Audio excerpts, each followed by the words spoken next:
Moving on to our next topic, and it's graduation season across university campuses throughout the region. More than 1 million new graduates will be looking for their first jobs right now, and joining an already vast pool of underused labour who have been let go or furloughed during the pandemic.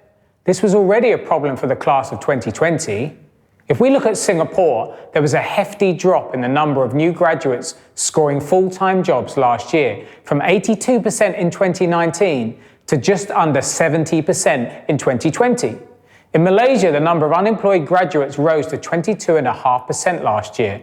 So there's a large amount of uncertainty for those graduates. But does this also represent an opportunity for employers? Will they be able to pull in better, potentially even more loyal talent for cheaper? Sam, have you seen a change in the ways employers are looking at attracting and hiring new graduates since the pandemic has been in place? I would say in Singapore in particular, we've seen a lot of the employers leveraging on certain government schemes, right? For example, like your SG United programs, where they bring in fresh graduates, right, on a trial basis, like a traineeship basis. And increasingly, you see that most people are looking more for experienced hires rather than fresh graduates. So I'll say that the shift has happened to some extent, but for the more progressive companies, of course, those with more resources as well, they're not neglecting the fact that they need to have young talents constantly renewing in the company. So that's where you see that things like scholarships, management training programs are still ongoing. But as a whole, I would say you can see that the hiring of management trainees or younger employees to deteriorate or reduce a little bit. And the requirement for more experienced hire to do more, in fact, has increased.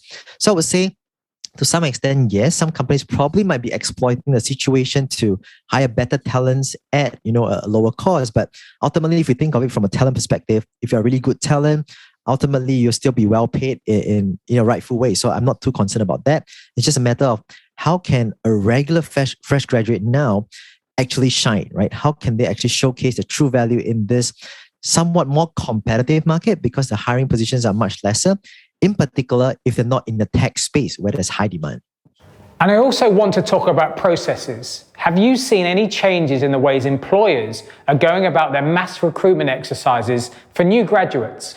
I would say the approach hasn't changed drastically. So obviously you have still things like your career fair and stuff, but obviously because of situation, everything has moved online, right? So you've seen a lot of people using different platforms, whether it's a regular Zoom or those virtual networking AR related kind of platforms to engage the audience.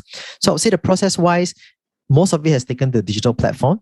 But what I've seen as well is that some of the more progressive companies have also engaged providers to help them engage the participants or students in that sense through offline channels, like building communities, like constantly building advocates program and stuff like that. So it's not just the usual set up a booth, recruit, but now they're taking more proactive stance by beefing up social media, for example, by getting more brand advocates, by looking at talents ahead, right? And not just the present in that sense.